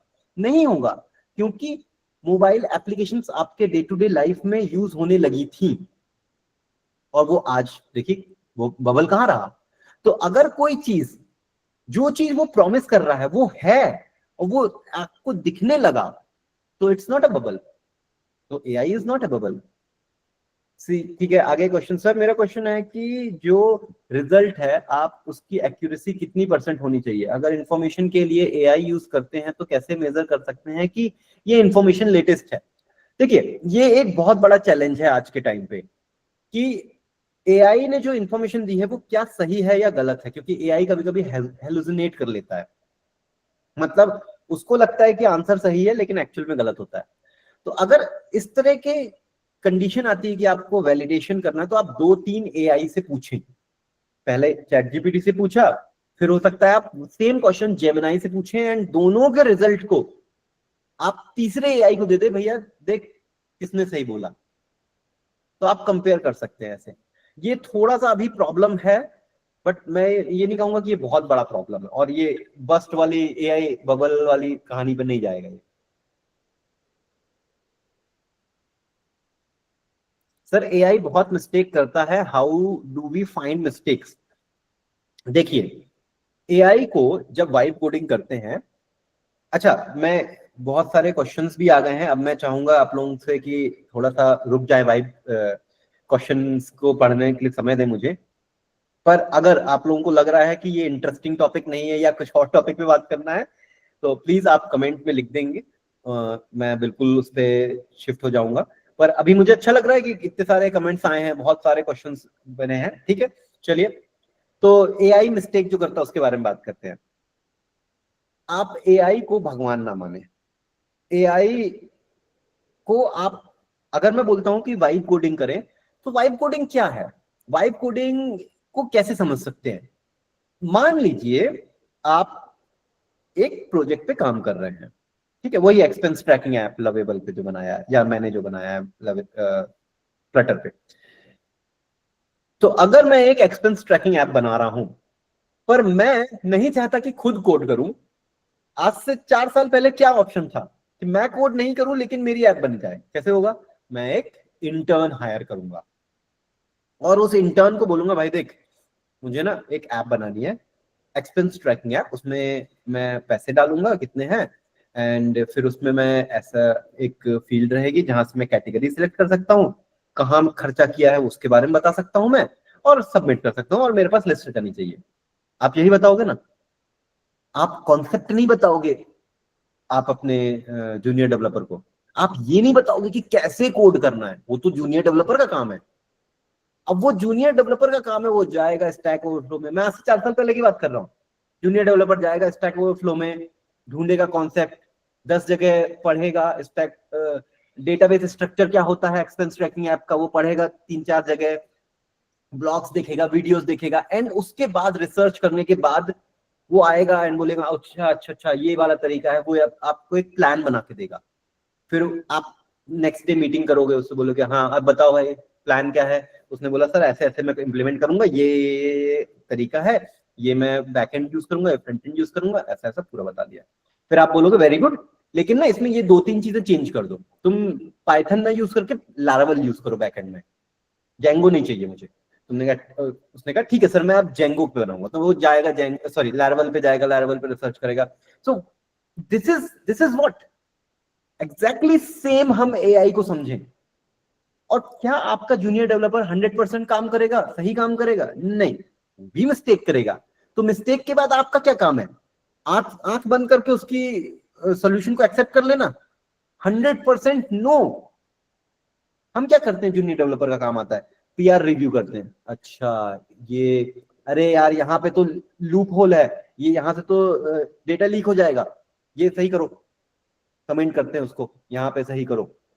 फिर पढ़ रहे हैं ये एसक्यूएल क्वेरी तो तुमने गलत लिखी है, ये इस क्वेरी से तो जो है सारे डेटा नहीं आएगा, चलो इसको सही करो, यहाँ पे भी कमेंट कर दिया। यही करते हैं ना हम जूनियर डेवलपर के साथ जब वो मिस्टेक करता है, सेम एआई के साथ करना है। आप एआई को वाइब कोडिंग के समय जूनियर डेवलपर की तरह ट्रीट करें और उससे काम करवाएं, लेकिन अंधा विश्वास ना करें उस पर। ये ना सोचे कि वो हर समय सही करता है, ये ना सोचे कि उसने जो लिख दिया वो सबसे बेस्ट कोड है, क्योंकि वो कहां पे ट्रेन हुआ है? गिटहब के ओपन सोर्स कोड पे। तो क्या सारे ओपन सोर्स सही हैं? अरे नहीं भाई, ज्यादा से ज्यादा तो खराब है। तो अगर ज्यादा खराब कोड है तो ट्रेनिंग भी खराब ही हुई है ना। तो ट्रेनिंग को सही कैसे करेंगे कि हम उसको बोलेंगे कि भाई सुन, तू ना वो खराब वाला कोड मत लिख, अच्छा वाला कोड लिख। तो जैसे जैसे हम जिस तरीके से हम एक जूनियर डेवलपर से बात करते हैं, उसकी गलतियों को सुधारते हैं, उसके प्लान को रिफाइन करते हैं, उसके कोड को रिव्यू करते हैं, 100% यही काम आपको वाइब कोडिंग में करना है। This is exactly the vibe coding flow. आपने प्रॉम्प्ट दिया, उसने कुछ किया, आपने चेक किया सही कर रहा है, ओके, गलत कर रहा है, ये चीज गलत है, ये चीज गलत है, ये चीज गलत है, ये सही करो। फिर से उसने सही किया, सेम प्रोसेस फॉलो, सब कुछ सही हो गया, पीआर क्रिएट कर। पीआर भी खुद नहीं क्रिएट करनी है, पुल रिक्वेस्ट भी खुद से नहीं क्रिएट करना, उसी से करवाना है। पीआर क्रिएट कर दिया, हाँ ठीक है, अब पीआर रिव्यू भी उसी से करवाना है, एआई से ही करवाना है। ठीक है, अभी इसमें ये वाले इसमें देखो कोई एज केस है क्या? अभी देखो हर चीज हम एआई से ही करवा रहे हैं, लेकिन इंस्ट्रक्शन हम दे रहे हैं, ठीक है, because AI is a brain. जो हम अपने आप को इंस्ट्रक्शन देते थे, अच्छा इसका देखें क्या एसक्यूएल क्वेरी सही है कि नहीं है, चलो पीआर में चेक करते हैं एसक्यूएल क्वेरी सही है या नहीं है। अब वो काम हम एआई को बोल रहे हैं कि तुम जाओ चेक करो एसक्यूएल क्वेरी सही है, उसने बोला हाँ सब सही है, फिर भी अपन ने एक नजर तो मारी दी कि अच्छा हाँ हाँ सही है, एआई भी सही बोल रहा है, मेरे जूनियर डेवलपर ने मतलब वाइब कोडिंग वाले एआई ने भी सही काम किया है। ठीक है, समझ में आया? इस तरीके से आपको वाइब कोडिंग करनी है एआई के साथ। ठीक है, तो आगे बढ़ते हैं। अरीब अहमद जी का, मैं बिगनर डेवलपर हूं और मुझे क्या क्या चीजें सीखनी पड़ेगी ताकि मैं फ्रीलांसिंग या प्रोजेक्ट कर पाऊं? देखिए आई थिंक असद भाई बहुत अच्छा ट्रेनिंग भी चलाते हैं, तो वो ये सब चीजें बताएंगे, बट मैं भी अपनी तरफ से बता देता हूँ कि लारावल डेवलपर बनने के लिए आपको लारावल की डॉक्यूमेंटेशन में जितने पेज हैं, हर एक पेज की इंफॉर्मेशन होनी चाहिए। मैंने ये नहीं कहा कि सारे पेज का नॉलेज होना चाहिए, इंफॉर्मेशन होनी चाहिए। नॉलेज और इंफॉर्मेशन में क्या फर्क है बताता हूं। नॉलेज का मतलब मुझे सब आता है, इंफॉर्मेशन का मतलब लारावल क्या क्या कर सकता है। क्यों? क्योंकि अगर मुझे ये पता है ना कि लारावल ईमेल भेज सकता है, तो मैं एआई को बोल दूंगा यूजिंग लारावल सेंड ए ईमेल। अब मुझे नहीं लेना देना कि वो कैसे भेजता है, वो एआई का काम है, वो जाएगा डॉक्यूमेंटेशन पढ़ेगा एंड कोड करेगा। इट्स लाइक कि ठीक है मुझे, अच्छा आप ये समझेंगे, एक मैनेजर जो होता है क्या उसको हर लैंग्वेज आती है? क्या उसको हर फ्रेमवर्क आता है? नहीं। वो क्या करता है, अपने अंडर में एक जेंगो वाला पाइथन वाला बंदा रखता है, एक जावा वाला व्यक्ति रखता है, एक फ्लटर डेवलपर रखता है, एक डिजाइनर रखता है, ऐसे टीम बनती है ना। अब वो मैनेजर जो है वो सारे फ्रेमवर्क्स तो आते नहीं है, उसको डिजाइनिंग आती नहीं है, लेकिन उसको ये पता है कि क्लाइंट की नीड क्या है, उसको ये पता है कि जेंगो से क्या हो सकता है, जावा से क्या हो सकता है और फ्लटर से क्या हो सकता है। उसको ये पता है कि यार मुझे एप्लीकेशन मोबाइल ऐप बनानी है तो मुझे फ्लटर वाले डेवलपर की नीड है, मुझे एंटरप्राइज काम करना है तो मुझे जावा चाहिए, मुझे एक बैकएंड हैवी एप्लीकेशन बनानी है तो मैं जेंगो या लैरवल लेऊंगा। वो मैनेजर को ये नहीं पता है कि एंटरप्राइज लेवल की एप्लीकेशन कैसे बनाते हैं जावा में, उसको ये पता है कि एंटरप्राइज एप्लीकेशन बनानी है अगर जावा चाहिए मुझे। उसको फ्लटर के बारे में कुछ नहीं पता, लेकिन उसको ये पता है कि मुझे मोबाइल एप्लीकेशन बनानी है तो फ्लटर बननी चाहिए। सो आपको अपने आप को एज ए मैनेजर बनाना है अब आज की दुनिया में। तो लैरवल क्या क्या काम कर सकता है, डॉक्यूमेंटेशन पे जाएं, हर एक चीज के बारे में नॉलेज लें कि ये क्यों है, कैसे है और कहाँ यूज होता है। सबसे ज्यादा इंपॉर्टेंट है कहाँ यूज होती है कॉन्सेप्ट, क्यू कहाँ लगाते हैं, लैरवल में क्यूज होते हैं कहाँ लगाते हैं, लैरवल होराइजन क्या करता है, लैरवल टेलीस्कोप क्या करता है, क्या करता है, कैसे करता है, हमें नहीं पता।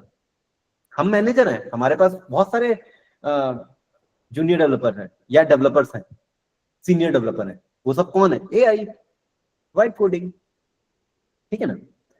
सो वाइब कोडिंग के बेसिक्स सीखना पड़ेगा क्या। देखिए वाइब कोडिंग में कोई बेसिक्स नहीं होता है, वाइब प्रोग्रामिंग का बेसिक होता है। अब आपको प्रोग्रामिंग के बेसिक्स बहुत अच्छे से पता है तो आप वाइब कोडिंग के बेसिक्स में, सॉरी वाइब कोडिंग जब करेंगे तो आप प्रोग्रामिंग के बेसिक्स डाल सकते हैं। जैसे मुझे प्रोग्रामिंग का बेसिक्स पता था, तो जब मैं फ्लटर की एप्लीकेशन बनाया था मैंने कहा देखो कि एक मुझे लॉगिन पेज चाहिए जहां पे गूगल से लॉगिन हो पाए, और गूगल से लॉगिन होने के बाद वो नेविगेट कर जाना चाहिए या राउट चेंज हो जाना चाहिए होम पेज पे, और होम पेज में मुझे 4 ये चीजें चाहिए, वहां पे क्लिक करेंगे तो ऐसे हो जाता है। सो दिस इज प्रोग्रामिंग का फ्लो या यूजर फ्लो। बस ये अगर आता है प्रोग्रामिंग तो आप उसको बता सकते हो कि कैसे करना है। जैसे कि अगेन अगर एक सॉफ्टवेयर कंपनी में मैनेजर है तो मैनेजर को क्या पता होता है कि क्लाइंट की क्या नीड है और हमारे डेवलपर्स को कैसे समझाना है उसके बारे में। या प्रोजेक्ट लीड जो होता है वो ऐसे ही तो काम करता है, project lead is a mid man between client and developing team. वो क्लाइंट से चीजें समझता है, डेवलपर टीम को बताता है, यही करना है आपको। सर वाइब कोडिंग के लिए कौन सा प्लेटफॉर्म बेस्ट है, चैट जीपीटी, कोपायलट। देखिए चैट जीपीटी कन्वर्सेशन है, चैट जीपीटी कोड दे देता है लेकिन कॉपी पेस्ट करना पड़ता है और उसको पुराने या आपके प्रोजेक्ट के बारे में कुछ नहीं पता। आपको अगर एक्चुअल वाइब कोड करनी है तो आप स्टार्ट कर सकते हैं गिटहब कोपायलट से, जो सबसे सस्ता है वाइब कोडिंग में और बहुत अच्छा है। इससे एक लेवल ऊपर जाना है तो आप कर्सर पे यूज कर सकते हैं। देखिए फ्री कुछ नहीं है, ठीक है, फ्री अगर आप सोचेंगे तो कुछ भी नहीं है, पैसे खर्च करने पड़ेंगे। $10 का कोपायलट का सब्सक्रिप्शन आता है।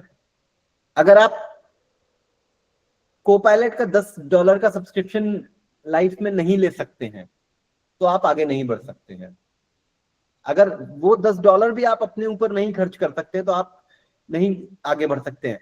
मैंने लोगों को देखा है जो एप्पल का मैकबुक यूज करेंगे लेकिन $10 का सब्सक्रिप्शन देने में उनकी जान जाती है। अरे बाप रे, $10 का सब्सक्रिप्शन हर महीने देना है, $10 बहुत महंगा है, बहुत महंगा है। और एक एप्पल का लैपटॉप लेके आ गए ईएमआई पे, वो महंगा नहीं पड़ रहा है। क्यों? क्योंकि वो तो शो ऑफ करना है ना, एप्पल का लोगो दिखाना है ना लोगों को। वो एक बार खरीद के लाया, उससे कोई पैसा जनरेट नहीं होगा। लेकिन अगर आपने $10 का सब्सक्रिप्शन ले लिया और आपने एक क्लाइंट का काम जो क्लाइंट सोच रहा था कि 10 दिन में होगा, आपने 1 दिन में कर दिया, तो सोचिए आपका क्लाइंट कितना खुश होएगा और कितना पैसा देगा आपको आगे चल के। तो जब तक आप खर्च नहीं करेंगे, मतलब आप पैसा देंगे नहीं एक जगह, तो आप 10 गुना वापस नहीं ला सकते, ठीक है। तो गिटहब कोपायलट यूज करिए वीएस कोड में, और कर्सर यूज करिए आप अगर और अच्छा जाना है तो। कौन से प्रॉम्प्ट यूज करें जिससे एआई हमारा करेक्ट आंसर दे सके। ये बहुत अच्छा क्वेश्चन है। हर कोई पूछता है कि प्रॉम्प्ट कैसे करें कि एआई सही आंसर दे या अच्छा आंसर दे। देखिए मैंने अभी आपको जूनियर डेवलपर वाला एक कॉन्सेप्ट समझाया था। एआई जूनियर डेवलपर है। अब सोचिए हर समय जूनियर डेवलपर को कुछ भी नहीं पता आपके प्रोजेक्ट के बारे में। जूनियर डेवलपर फर्स्ट टाइम काम कर रहा है, वो एक इंटर्न समझ लीजिए, उसको कुछ नहीं आता, हर एक चीज बतानी पड़ेगी। तो प्रॉम्प्ट में जितनी ज्यादा डिटेल और जितनी ज्यादा क्लैरिटी रखेंगे आप, उतना सही रिजल्ट आएगा।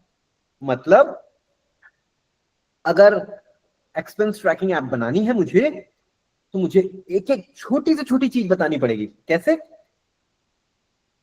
मुझे एक फील्ड चाहिए जहां मैं अमाउंट डाल सकूं। अब अमाउंट डाल सकूं, अमाउंट कितने डिजिट तक का डाल सकूं, उसमें टेक्स्ट नहीं डल सकता क्योंकि वो नंबर ही होता है अमाउंट। अब मुझे कैटेगरी चाहिए, कैटेगरी ड्रॉप डाउन में चाहिए, ऐसे लिखी हुई चाहिए, बटन्स में चाहिए, और कैटेगरी सिलेक्ट करने के बाद क्या हो, जितनी डिटेल आप बता सकते हैं कि भाई मैंने सिलेक्ट कर दिया जिस कैटेगरी को, उसके अराउंड बॉर्डर आ जानी चाहिए। अगेन ये क्यों मैं बता पा रहा हूं, क्योंकि मेरे पास प्रोग्रामिंग का नॉलेज है, बेसिक नॉलेज है। यही मैं आपको बता रहा था कि बेसिक्स ऑफ प्रोग्रामिंग होना, नॉलेज होना बहुत जरूरी है आपके पास। ठीक है, तो जितनी क्लैरिटी देंगे एआई को, जितने पॉइंट्स में लिख के देंगे, उतना अच्छा वो काम करेगा। कोशिश करें कि एआई को आप पॉइंट्स में, नंबर में दें। नंबर 1 ये काम करो, नंबर 2 ये काम करो, नंबर 3 ये काम करो। उसको भी पता है कि अच्छा पहले ये करना, फिर ये करना, फिर ये करना। आपने खिचड़ी कर दिया, ऊपर के नीचे, नीचे का ऊपर, कुछ भी बता रहे हो, एक चीज बताते बताते दूसरी चीज में घुस गए, तो एआई भी कंफ्यूज हो जाएगा। अगेन, क्या आप ऐसे ही एक इंटर्न को बताओगे? नहीं, इंटर्न को तो बैठ के बताते ना, इधर सुनो, तुमने आज तक कोडिंग तो की नहीं है, तुमको कुछ नहीं आता, तुम बेवकूफ हो। अब मेरी बात सुनो, ध्यान से सुनना।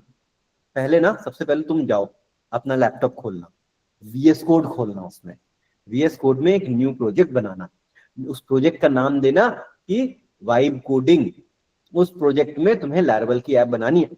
आप कैसे बता रहे हो, एक एक स्टेप बता रहे हो, ये करना, फिर ये करना, फिर ये करना, फिर ये करना। सेम चीज आपको अपने एआई को देनी है। ठीक है ना? तो इस तरीके से आप अपना काम करवा सकते हैं अच्छे से। जितना ज्यादा क्लियर देंगे, उतना अच्छा प्रॉम्प्ट कहलाएगा।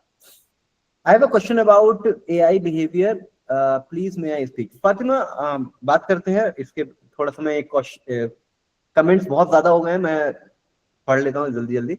रेप्लिक्ट के बारे में आज, हाँ, ये रेप्लिक्ट है कि रेप्लिट है? रेप्लिट, हाँ, रेप्लिट बहुत अच्छा प्लेटफॉर्म है, मैंने यूज नहीं किया है, but it's another big thing. Cursor, Replit काफी अच्छे हैं ये। ज्यादा मेरे पास है नहीं कहने को, but it's good, it's good. अभी उसका एजेंट मोड भी आया था, which is very nice. Sir tell me about how many people say Java is dead. PHP dead तो आई थिंक 10 साल से 15 साल से लोग बोल रहे हैं PHP इज डेड, और अब वो जावा पे पहुंच गया कि जावा इज डेड। एंड मेरे हिसाब से कोई प्रोग्रामिंग लैंग्वेज डेड नहीं होती है। C++ भी आज भी चल रहा है, सब चल रहा है। तो डोंट थिंक अबाउट कि कोई लैंग्वेज डेड हो गई, बिकॉज अब तो लैंग्वेज का कोई लेना देना ही नहीं है। मैंने एक प्रोजेक्ट था मेरा लैरावेल पे, मैंने उसको जेंगो पे कन्वर्ट कर दिया सिर्फ 2 दिन में, वाइब कोड करके। सोचिए, वाइब कोड करके पूरा का पूरा प्रोजेक्ट को मैंने जेंगो पे कन्वर्ट कर दिया। कुछ नहीं किया मैंने, प्रोजेक्ट खोला कर्सर पे, मैंने कहा इस प्रोजेक्ट को मैं जेंगो पे कन्वर्ट करना चाहता हूँ। 1 बाय 1 एक फीचर में बताता गया, इसको करो, इसको करो, इसको करो, इसको करो, इसको करो। फिर मैंने लैरावेल में टेस्टिंग भी लिखी थी। मैंने कहा देखो, जो ये पहला फीचर किया ना, उसकी टेस्टिंग भी है, सेम टेस्टिंग जेंगो में लिखो। एंड फ्रैंकली स्पीकिंग, मुझे जेंगो में टेस्टिंग लिखने नहीं आता है, एआई ने लिख दिया। अब हुआ ये कि वो पूरा प्रोजेक्ट एआई से जेंगो में कन्वर्ट हो गया। तो क्या मुझे जेंगो सीखने की जरूरत है? नहीं। सो अगर वो जेंगो डेड भी हो जाएगा किसी दिन, मैं जाऊंगा 2 दिन लगाऊंगा, उसको लेटेस्ट जो भी लैंग्वेज चल रही होगी, जो भी फ्रेमवर्क चल रहा होगा, उसमें शिफ्ट कर दूंगा। लैरावेल के लिए वाइब कोडिंग कर सकते हैं 100%। मैंने बताया, जो एक्सपेंसर ऐप मैंने शेयर करी है आप लोगों के साथ, वो एक्सपेंसर ऐप का बैकएंड लैरावेल पे ही बना है पूरा। तो बिल्कुल okay. So sir please tell AI for vibe coding. मैंने बताया आपको, गिटहब कोपायलट से शुरू करें, उसका सब्सक्रिप्शन ले, 100% ले ले, पैसे खर्च करें। इतना खर्च कर सकते हैं आप अपने ऊपर, कॉफी में, घूमने फिरने में, मूवीज में आप खर्च करते हैं। प्लीज अगर आपको इस सेशन से अगर कुछ एक लाइन लेके जानी है, बाय गिटहब कोपायलट सब्सक्रिप्शन, और अगर वो उससे ज्यादा थोड़ा सा खर्च कर सकते हैं, $20 कर सकते हैं, बाय कर्सर सब्सक्रिप्शन। अगर यही कर लेंगे ना तो मेरे हिसाब से मेरा ये सेशन सक्सेसफुल हो जाएगा। ठीक है सर, मोस्ट इंपॉर्टेंट, अगर हम वाइब कोडिंग करते हैं तो जॉब इंटरव्यू कौन से बेसिस पे क्रैक कर सकते हैं, ऐसे कौन से सीक्रेट? देखिए ये इस पे मेरा थोड़ा सा इसलिए लोग मेरे बातों पे सीरियसली नहीं लेते हैं। मैं बताता हूँ, एक मिनट।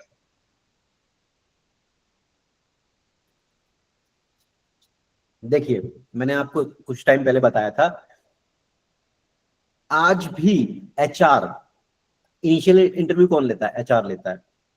एचआर कौन है? क्या वो प्रोग्रामर है? नहीं। क्या वो आईटी प्रोफेशनल है? बिल्कुल नहीं। उसको टेक्नोलॉजी के बारे में पता है? बिल्कुल भी नहीं। वो तो टर्म्स जानता है एचआर। तो अभी सबसे बड़ी प्रॉब्लम ये है कि एचआर आज भी वो पुराने ही स्टाइल में क्वेश्चन पूछते हैं। अच्छा, तो आपको कौन कौन सी लैंग्वेज आती है? आपको कौन कौन से फ्रेमवर्क आते हैं? अच्छा, टेल मी अबाउट योरसेल्फ। कितने साल का एक्सपीरियंस है आपको लैरावेल में? कितने साल का एक्सपीरियंस है आपको जावा में? भाई, अब ना समय चेंज हो चुका है।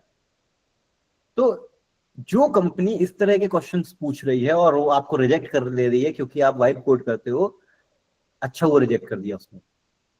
ठीक है, और मेरा आप सभी को ये रहेगा कि फ्रीलांसिंग ढूंढो, वाइब कोड करो, क्योंकि आजकल वाइब कोड करके सारे काम किए जा सकते हैं। लेकिन फिर भी अगर आपको किसी कंपनी में जॉब लेना ही है और आप ये सोच रहे हो कि नहीं नहीं मैं तो जॉब ही करूंगा, मैं फ्रीलांसिंग नहीं कर सकता, तो क्योंकि मैंने आपको बताया था कि हर एक व्यक्ति को वाइब कोडिंग से भी पहले HTML, CSS, जावास्क्रिप्ट और कोई भी एक बैकएंड लैंग्वेज फ्रेमवर्क पता होना चाहिए। जैसे हमने बताया था कि हम बच्चे को ABCD पढ़ाते हैं, लिखना सिखाते हैं, बोलना सिखाते हैं, सेंटेंस बनाना सिखाते हैं, पर सारा काम बड़े होने के बाद लैपटॉप और डिजिटल में ही होता है, पेन नहीं यूज होता है। तो ऐसा नहीं है कि हमें उसको नहीं सिखाना है, सिखाना है। तो जब आप इंटरव्यू के लिए जा रहे हैं तो आप ऐसी लैंग्वेज अपने को मास्टर करें जो वाइडली एक्सेप्टेड है। आज के टाइम पे मेरे हिसाब से अगर आपको फिर भी जॉब चाहिए ही तो पाइथन पे आप सीखें, जेंगो, पाइथन, फास्ट एपीआई बहुत फेमस है एआई वर्ल्ड में भी, इनको सीखें और इनके बेस पे आप जाएं और करें तो वाइब कोडिंग ही, वहां जाने के बाद भी वाइब कोडिंग ही करनी है। ठीक है, लेकिन अगर आप कंपनी एचआर वगैरह पूछते हैं तो आप उस तरीके से आप आगे बढ़ सकते हैं। Sir, if we need complex MySQL database, if I use AI, does it secure from hacking? How to protect and make sure our AI coding is safe? How AI gave us code, which means how it works? देखिए, vibe coding जब होती है तो AI कभी कभी ऐसा code लिख देता है जो बहुत ही ज्यादा सिक्योर नहीं है। अब करना क्या है? बैक टू कहां पे? हमारे जूनियर डेवलपर या इंटर्न्स वाले एग्जांपल पे। हमें पता है कि इंटर्न को कुछ नहीं पता सिक्योरिटी के बारे में। इंटर्न्स को कोई लेना देना नहीं क्या सिक्योरिटी होती है, उसको ये मतलब है कि काम कर रहा है नहीं कर रहा है। तो हम क्या कर सकते हैं? एक इंटर्न रख सकते हैं जो हमारा बेसिक फीचर क्रिएट करेगा और दूसरा इंटर्न रख सकते हैं जो सिक्योरिटी की चेकिंग करेगा। तो सेम वे में हम अब एआई तो एक ही है हमारे पास, कर्सर या गिटहब कोपायलट। तो एक बार हम उसको बोलेंगे भाई तू फीचर बना, जब उसने बना लिया अब हम बोलेंगे इसकी टेस्टिंग लिख, और जब टेस्टिंग लिखेंगे तो उसको बोलेंगे एज केसेस भी लिख देना, और जब एज केसेस हो गया तो हम बोलेंगे अब एक काम कर, सिक्योरिटी के लिए टेस्ट कर। एक ही एआई है, उसी से हम 10 तरह के काम करवा रहे हैं। समझ रहे हो? इट्स लाइक कि एक इंटर्न है जिसको पहले बोला कि फीचर बनाओ, फिर बोला हमने कि भाई टेस्टिंग कर दो, फिर बोला सिक्योरिटी चेक कर लो। ठीक है ना? तो इस तरीके से हम एक एक करके हर समय अपना काम कर सकते हैं। तो क्वेश्चंस बहुत सारे हैं।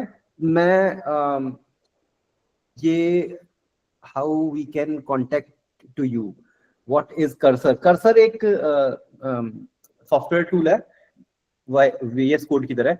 अच्छा, मैं ये बोल रहा था कि मुझे अब ये सेशन खत्म करना पड़ेगा क्योंकि हमारे 1 घंटे हो गए हैं, और अगर आप लोग बहुत लोगों के क्वेश्चंस का आंसर मैं नहीं दे पाया हूं, उसके लिए मैं माफी चाहता हूं, पर मैं ये चाहूंगा कि हम दोबारा कनेक्ट करें क्योंकि बहुत सारी चीजें हमारी छूट गई हैं। और असद भाई से मैं ये निवेदन करूंगा कि हम एक सेशन और रखें, हो सकता है अगले संडे या उसके बाद, जब भी, तो हम उसके आगे का काम शुरू करेंगे। मैं अपनी डिटेल भेज देता हूं आप लोगों को, सो आप लोग मुझे कनेक्ट कर सकें। ये मेरी वेबसाइट है, इस वेबसाइट पे जाएंगे आपको सब कुछ मिल जाएगा, मेरे साइड प्रोजेक्ट्स, मेरे कार्तिक सर, एक क्विकली अगर आप मेरे एक क्वेश्चन को जो है ना वो अगर रिप्लाई कर दें, कि जैसे आप बता रहे हैं वाइब कोड है, वाइब कोड के साथ अगर हम प्रॉम्प्ट इंजीनियरिंग को कर लें, उसका कॉम्बिनेशन बना लें, तो वो कैसा रहेगा, कैसा वो how it will be beneficial. बिल्कुल बिल्कुल, प्रॉम्प्ट इंजीनियरिंग कुछ नहीं है, बहुत भारी नाम है प्रॉम्प्ट इंजीनियरिंग, ऐसा लगता है अरे बाप रे 4 साल का कोई कोर्स करना पड़ेगा, बिल्कुल नहीं है। प्रॉम्प्ट इंजीनियरिंग इसलिए बोला क्योंकि प्रॉम्प्ट को लिखने का जो तरीका है वो एक सही अगर तरीके से हम लिखेंगे तो रिजल्ट अच्छा आता है। और वो मैंने आपको भी एक बताया भी था कि पॉइंटर्स में लिखें, समझा समझा के लिखें। जितना एआई को आप बेवकूफ समझेंगे उतना आपके लिए बेनिफिट रहेगा। अब कैसे बेवकूफ समझेंगे, मतलब हर एक छोटी चीज उसको समझानी पड़ती है। जैसे हमने इंटर्न्स को बताया था कि भाई एक स्टेप स्टेप बताओ, हाँ उसमें टाइम लगेगा, लेकिन वो टाइम जो है आपके कोड करने से बहुत कम होगा। आप खुद से कोड करने जाएंगे आपको 4 घंटे लगेंगे, लेकिन आप 10 मिनट लगाएंगे वो एक प्रॉम्प्ट को लिखने में। प्रॉम्प्ट लिखा, आप फिर पढ़ें क्या मैं कुछ छोड़ तो नहीं रहा हूं, नहीं नहीं नहीं ये छोड़ रहा, अच्छा इसके बाद ना ये वाला स्टेप होना चाहिए, ठीक है। और उसको क्लियर लिखें कि ये फीचर 1 में ए चीज, बी सी डी। तो ये सारी चीजें प्रॉम्प्ट इंजीनियरिंग के अंडर में आती है। बहुत बहुत ज्यादा फील्ड है प्रॉम्प्ट इंजीनियरिंग, एक बहुत बड़ा कॉन्सेप्ट है। बट अगेन ये इंजीनियरिंग शब्द सुन के आप ऐसे परेशान मत होइए, इट्स नॉट इंजीनियरिंग। 2 दिन का काम है, एक मेरा वीडियो भी है प्रॉम्प्ट इंजीनियरिंग के ऊपर, आप जाके देख सकते हैं। तो अगर कर लेंगे तो बहुत ज्यादा आपको बेनिफिट होगा। प्रॉम्प्ट इंजीनियरिंग करके वाइब कोडिंग करेंगे, मजा आ जाएगा। सर एक मेरा सवाल है सर, लास्ट। जी सर बोले। सर जब हम वाइब को करते हैं तो सर अगर हमें एरर आ जाए सर, फिर वो एरर सर सोल्व नहीं होता। अरे बिल्कुल उसको कोई सर दिक्कत वो नहीं है, escape हो जाती है एआई को पकड़ा दें। सर, वो नहीं करता है ना सर, वो कर ही नहीं पाता। नहीं कर देता है। अगर ऐसा होता है ना तो उसको आप थोड़ा सा चिल्लाएं। जैसे मैंने बोला था ना, थैंक यू लिख सकते हैं, सॉरी लिख सकते हैं, प्लीज लिख सकते हैं। मैं एआई पे बहुत गुस्सा होता हूं, एक्चुअली मैं हिंदी में लिखता हूं, क्या बेवकूफी है, तुम क्यों नहीं कर पा रहे हो। मैंने 5 बार तुमको बोला ये सॉल्यूशन करने के लिए, अच्छे से ध्यान से करो, इस बार हो जाना चाहिए। मैं लिटरली डांटता हूं और हो जाता है। मैंने ये देखा है कि ऐसा करने से हो जाता है, बिकॉज जब हम इस तरीके से बोलते हैं तो वो डीप रिसर्च करता है और सॉल्व करता है। अगर उसके बाद भी नहीं होता है ना, तो मैंने आपको ये बोला था कि मैंने जो मेरी ऐप है एक्सपेंसर, मैंने 95% कोड किया है। वो 5% कहां आता है, वो यहीं पे आता है यार। 100% अगर कोड होने लगेगा ना तो डेवलपर्स की जरूरत ही नहीं पड़ेगी। तो 95% मतलब कहीं ना कहीं एआई अटकेगा जरूर, और वहीं पे हम एज अ डेवलपर आएंगे और बोलेंगे हाँ साइड हट बेटा, I am the king. So yes, कहीं कहीं ऐसा होता है कि एआई कर ही नहीं पाता है, पता नहीं क्यों। वो घूमता रहता है, एक ही चीज करता रहेगा, एक ही सोल्यूशन पे अटका रहेगा, एंड फिर वो नहीं सॉल्व होता है। तो वहां सर पे हम मतलब 5 में हम बाजी पलट देते हैं। हाँ मैंने कहा हम 5% में बाजी पलट देते हैं एआई की। यस, वो 5% में बाजी पलट जाती है पूरी। अच्छा सर, पेमेंट इंटीग्रेशन की अगर हम बात करें तो आपके लिहाज से वाइब कोडिंग बेनिफिशियल रहेगी, लाइक मेकिंग पेमेंट इस चीज इंटीग्रेशंस के एंड इस मेकिंग देम चीज के हिसाब सिक्योर। से, इस payment security, integration, sorry payment integrations. हाँ। अगेन देखिए, payment integration is nothing but API calls करने हैं। बट मैं ये बोलूंगा जब थोड़ी सी भी इस तरह की पेमेंट वाली कहानी ना, आप टेस्ट जरूर लिखवाएं अपने कोड का एआई से ही। तो आपने इंटीग्रेशन करवा दिया and फिर बोले कि टेस्ट लिखो, डेटा को मॉक करके टेस्टिंग करवाओ, एपीआई को मॉक करवाओ एंड टेस्टिंग करवाओ। Hello sir. देखो जो भी हम करते थे ना वो सारा काम एआई को करवाना है। तो हम पेमेंट इंटीग्रेशन जब करते थे तो हम उसको सिक्योर करने के लिए टेस्टिंग लिखते थे, वैसे इससे करवाओ। यस बोले मेरा क्वेश्चन था। जी फैजल बोले। सर मेरा नाम मोहसिन है। First of all welcome to Pakistan. Thank you.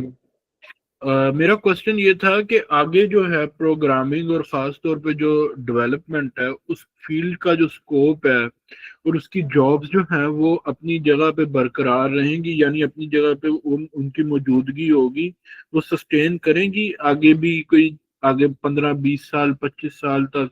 और एक और क्वेश्चन है कि यूएस के अंदर जॉब के लिए हमें जो है क्या आना चाहिए?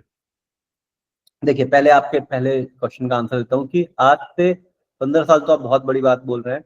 मैं बता दूं 5 साल के बाद आज जिस तरीके से हम सॉफ्टवेयर डेवलपमेंट करते हैं वो नहीं रहेगा। बहुत सारे नो कोड टूल आ गए जहां पे अब कोडिंग करनी ही नहीं है, आपको ड्रैग ड्रॉप करना है, काम हो जाएगा।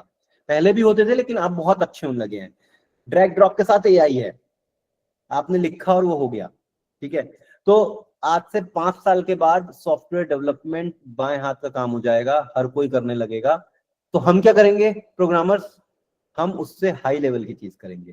क्या वो हाई लेवल की चीज होगी मैं खुद नहीं बता सकता, क्योंकि ये इवॉल्व हो रहा है, दुनिया बदल रही है। जब जिस समय बदलाव होता है तो बदलाव में क्या आने वाला है वो किसी को नहीं पता होता है। तो करना क्या है, हमको उस बदलाव में चढ़ जाना है। जो सबसे अच्छी चीज है बदलाव की उसको हमें एक्सेप्ट करना है। तो अगर हम आज वाइब कोड को एक्सेप्ट कर लेते हैं तो हो सकता है 2 साल के बाद कुछ ऐसी चीज आ जाए जो वाइब कोड का नेक्स्ट लेवल हो, और वहां पे फिर हमें जाना है। तो हमें पहले तो वाइब कोड आना चाहिए ना, फिर ना हम नेक्स्ट लेवल पे जाएंगे। तो आप ये सोचिए कि हमें दुनिया बदलने वाली है, डेवलपर्स के जॉब जाने वाले हैं, 100% ट्रू है। लेकिन वो स्मार्ट डेवलपर्स जो होंगे, जो अपने आप को चेंज कर पाएंगे, वही आगे बढ़ेंगे। मैं छोटा सा एग्जांपल देता हूं और इसके बाद सिर्फ मैं एक क्वेश्चन और लूंगा फैजल भाई का, क्योंकि मुझे एक जगह जाना है, मुझे देरी हो रही है। तो मैं एक एग्जांपल देता हूं। आज से 8-9 साल पहले, लेट्स से 10 साल पहले, अगर किसी व्यक्ति को HTML CSS जावास्क्रिप्ट आता था तो वो क्या कहलाता था, फ्रंट एंड डेवलपर। अगर किसी को पाइथन या जावा आता था तो वो क्या कहलाता था, बैक एंड डेवलपर।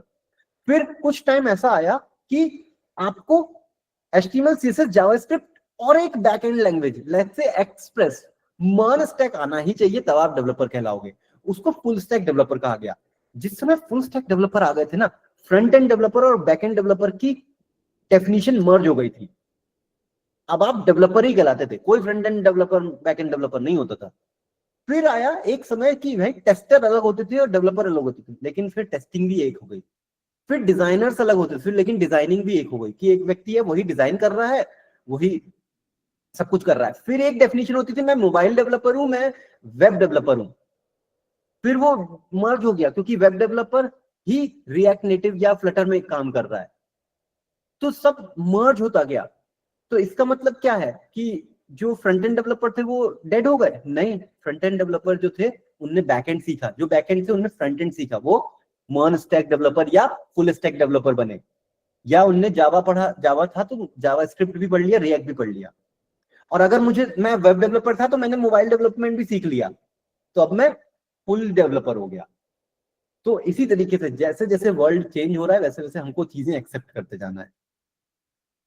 अब आपके दूसरे क्वेश्चन का आंसर देता हूं कि यूएस के अगर आपको जॉब लेने हैं या आपको वहां क्लाइंट लेने हैं तो उसके लिए क्या करना पड़ेगा। देखिए यूएस के मार्केट को समझना है, क्या चल रहा है। लारवल वहां PHP बताएंगे तो लोग एक्सेप्ट नहीं करते वहां पे। आप पाइथन बताएं, आप जावा बताएं, आप हाई लेवल की चीजें बताएं, करें आप वाइट कोडिंग ही चलेगा। ठीक है, जॉब के लिए वहां पे तो कांटेक्ट होने चाहिए, बिना कांटेक्ट के जॉब मिलना मुश्किल है। या तो आपका प्रोफाइल बहुत अच्छा हो तो जॉब मिल सकता है। बाकी क्लाइंट के लिए आप धीरे धीरे रेफरल्स क्रिएट करें, अपवर्क पे आप काम शुरू करें और भी फ्रीलांसिंग वेबसाइट्स हैं उन पे काम शुरू करें, अपने दोस्तों को बोले, कंपनियों को बोले कि हम काम करते हैं, और वो धीरे धीरे ही आता है, एकदम से ऐसा नहीं होगा कि एकदम से आप उठे एक दिन और आपने ईमेल किया किसी को और आपको मिल गया। ये सब स्लो प्रोसेस है, हो जाता है धीरे धीरे। हाँ जी फैजल भाई बोले।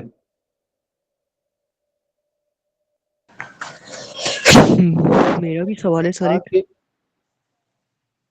जी अरीब आप पूछिए। हाँ फैजल बोले फैजल। अच्छा, मेरा ये क्वेश्चन था कि अभी आप एक बिगनर को क्या सजेस्ट करेंगे, और आप जो एक वर्डप्रेस के बारे में अगर आप कुछ बता दें, वो जो करते हैं तो वो तो बहुत एक low demand of skill I think या इन फ्यूचर में, तो आप क्या सजेस्ट करेंगे उनको? जी सर। WordPress, okay. देखिए अगर आप बिगनर हैं, आप सॉफ्टवेयर इंडस्ट्री में आना चाहते हैं, मेरा सबसे पहला जो सजेशन रहेगा वो ये रहेगा कि एआई को यूज करते हुए बेसिक्स ऑफ प्रोग्रामिंग सीखें।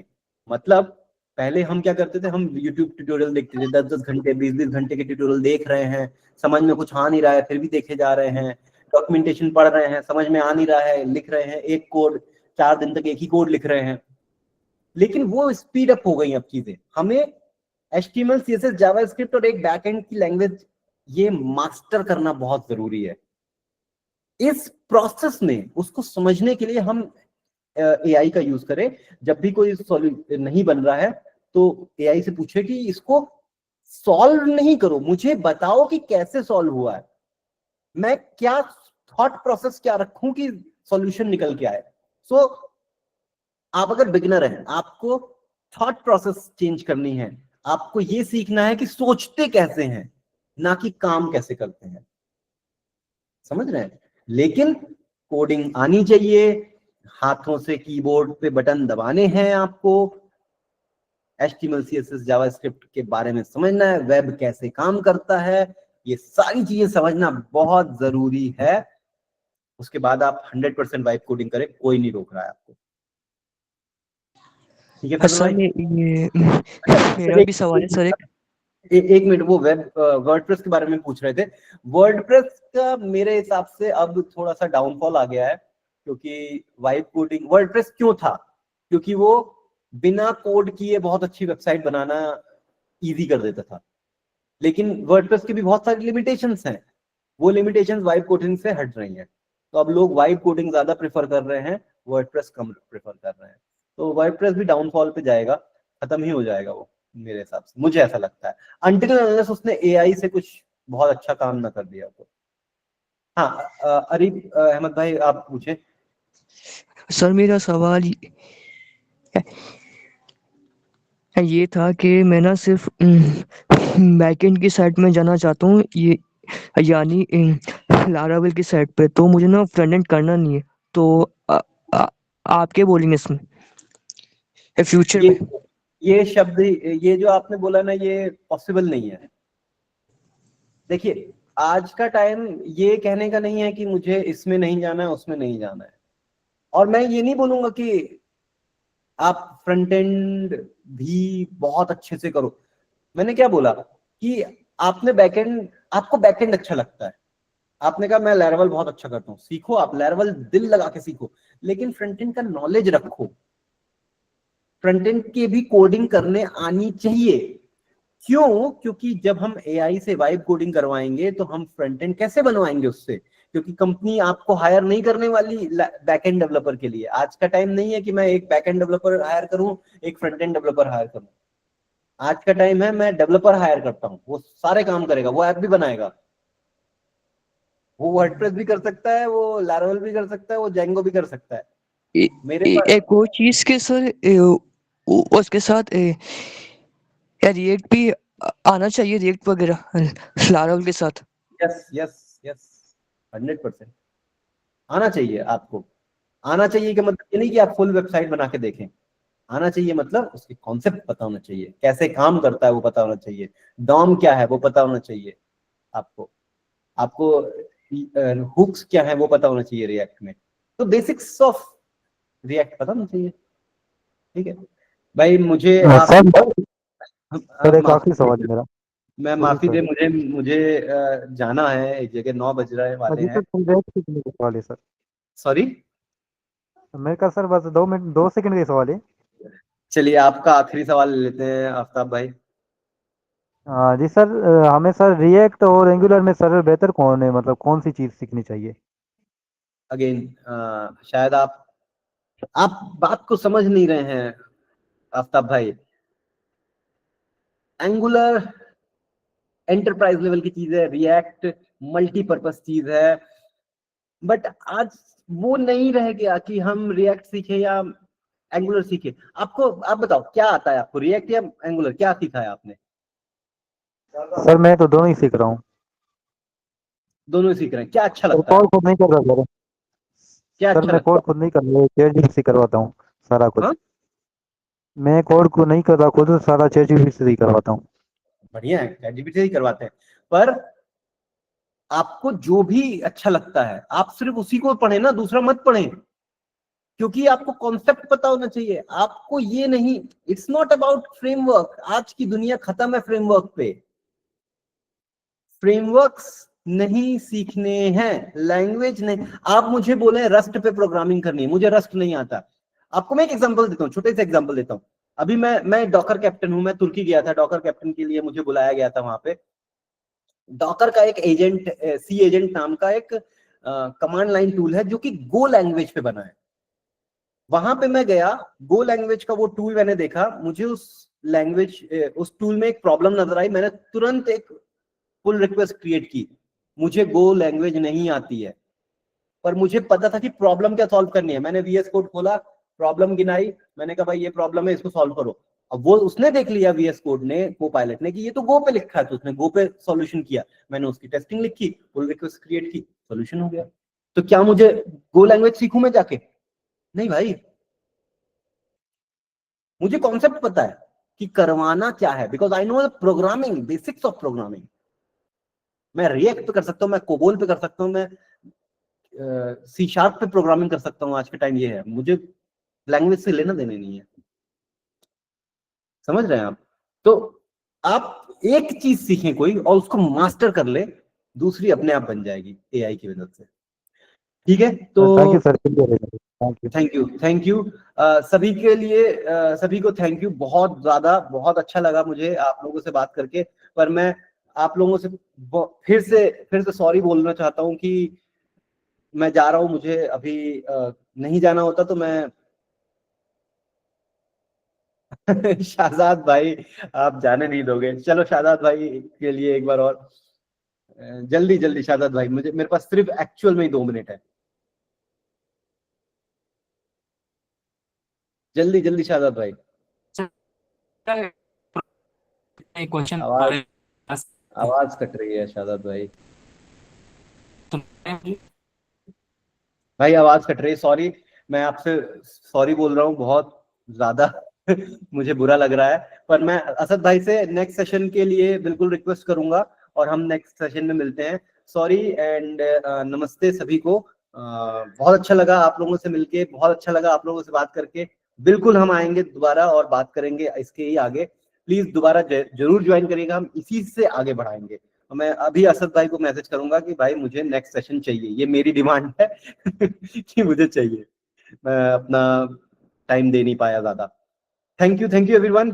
आई होप आपने कुछ सीखा, आपने कुछ समझा, और अगर आप लोगों को कोई भी चीज का बुरा लगा हो तो उसके लिए मैं माफी चाहता हूँ। लेकिन अगर कुछ ऐसी चीज लगी जिससे आपको करियर में कुछ चेंज लगता है, तो प्लीज आप एक काम कर दें, लिंक्डइन पे जाएं, एक छोटा सा मैसेज लिखें और उसमें मुझे टैग कर दे सार्थक सैवी नाम से। मेरा लिंक्डइन प्रोफाइल आपको मिल जाएगा मेरे वेबसाइट पे sarthaksavi.com। और अगर अच्छा लगा हो तो वहां पे जाके बोल सकते हैं। अगर बुरा लगा कुछ भी चीज तो प्लीज मुझे आप वहां पे मैसेज भी कर सकते हैं कि सार्थक भाई ये चीज अच्छी नहीं थी, अगली बार से मैं ध्यान रखूंगा। तो चलिए अगली बार मिलते हैं। थैंक यू फिर से असद भाई को बहुत बड़ा थैंक यू, और इतनी अच्छी ऑडियंस, इतने अच्छे लोग के लिए। और बहुत ज्यादा अच्छा लगता है जब भी मैं पाकिस्तान का सेशन लेता हूँ। मुझे तो लगता है कि मैं घर में ही बैठा हूँ, और ये मुझे बहुत बुरा लगता है कि पाकिस्तान इंडिया बोलना, बट ठीक है जो है, अब उसको पुरानी बातें को हटाते हैं। लेकिन आप भाई लोग बहुत अच्छा लगा, बहुत अच्छा लगा। चलिए मिलते हैं।